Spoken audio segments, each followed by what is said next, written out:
এই মুহূর্তে ঘটনাস্থলে আছেন সহকর্মী রায়দুল ইসলাম শুভ, সরাসরি যাচ্ছি তার কাছে।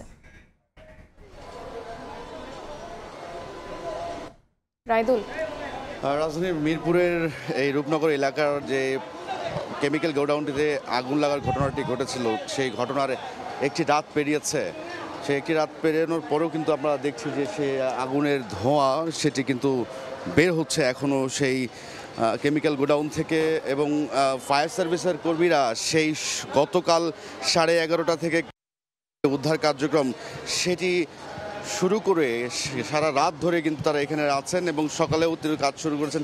এটি মূলত আসলে না পুরোপুরিভাবে নেভা পর্যন্ত ভেতরেও প্রবেশ করতে পারছেন না, কেননা পুরোটাই তো আসলে কেমিক্যাল গোডাউন ছিল, যে কারণে সার্বিক নিরাপত্তার স্বার্থেই তারা আসলে তাদের যেই কার্যক্রম অভিযান যে কেমিক্যাল গোডাউনটিতে সেটি তারা একেবারে নিভে গেলে বা নিয়ন্ত্রণে এলে তারা করবেন বলে আসলে যেমনটা জানিয়েছিলেন।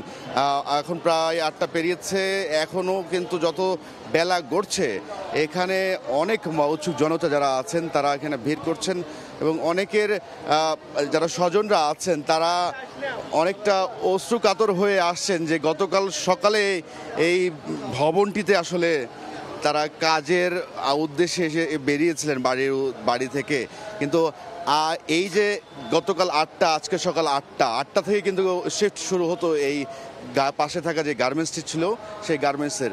তো 24টি ঘন্টা পেরিয়েছে সেই স্বজনগুলোকে হারানোর, সে হারিয়ে যাওয়া স্বজনের মধ্যে কিন্তু আসলে যারা স্বজন এখনরাও কিন্তু অনেক আবেগভূত বা সে আতঙ্কিত। আর এই যে ভবনটি রয়েছে, যে ভবনটিতে অগ্নিকাণ্ডের ঘটনাটি ঘটেছিল, সেই ভবনটি কিন্তু এখনও মনে হচ্ছে যে সেই চিৎকার, সেই বাঁচার আকুতি যেন ভেসে আসছে সকলের কানে। তো সব কিছু মিলিয়ে যদি বলতে চাই, ফায়ার সার্ভিসের কর্মকর্তারা তারা আসলে এখনও নিয়ন্ত্রণে কাজ করে যাচ্ছেন এবং পুরোপুরি নিভলে সেখানে প্রবেশ করবেন বলে আমরা যেমনটা জানতে পেরেছি। সব কিছু মিলিয়ে অগ্নিকাণ্ডের ঘটনা এই ছিল আমার কাছে সবশেষ। মিরপুর থেকে সরাসরি যুক্ত হয়েছিলেন সহকর্মী রায়দুল ইসলাম শুভ।